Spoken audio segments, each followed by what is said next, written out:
Good afternoon. Welcome to the Midday Mull for Friday, the 23rd of January. With McShane, we're reading through Acts, today chapter 23. Paul has been arrested and is being held by the Romans. They ask the Sanhedrins to come and present the case they have against Paul to the hearing. And we pick it up at verse 6. Paul is there, and we're told, "Then Paul, knowing that some of them were Sadducees and the other Pharisees, called out in the Sanhedrin, 'My brothers, I'm a Pharisee, descended from Pharisees. I stand on trial because of the hope of the resurrection of the dead.' When he said this, a dispute broke out between the Pharisees and the Sadducees, and the assembly was divided."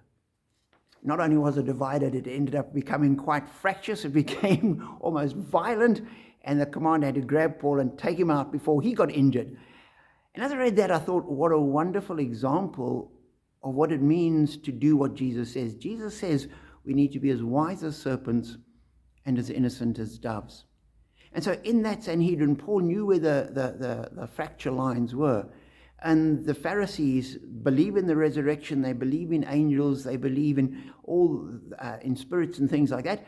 The Sadducees, on the other hand, say there is no resurrection, there are no angelic beings. And so there's an uneasy alliance between them. And Paul, knowing this, he also knows that the Sanhedrin is not pursuing truth. They're not going to listen to him no matter what he says. He's not going to convince them.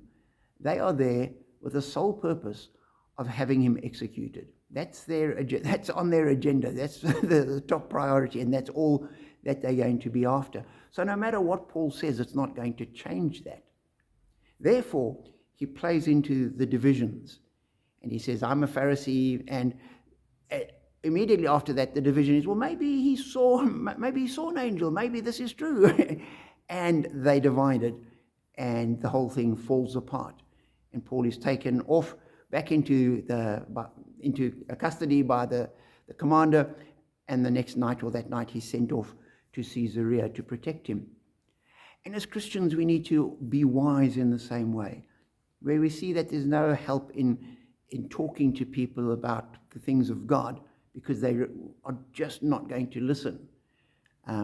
We can say what is necessary to not necessarily divide the people, but just move out of it. And sometimes you'll be at a dinner party and someone will ask you some pointed question about religion. You can answer it if you want, but often that this is a red herring. They're not interested. They're just wanting to pick fights about the church. And so to divert it and segue into something about rugby or politics or whatever is what we're called to do, to be as wise as serpents and as innocent as doves. Paul did, and we should too. So be challenged, be encouraged, and know that as we read through Scripture and think about it and reflect on it, God does help, strengthen, guide, and encourage us. And we are blessed.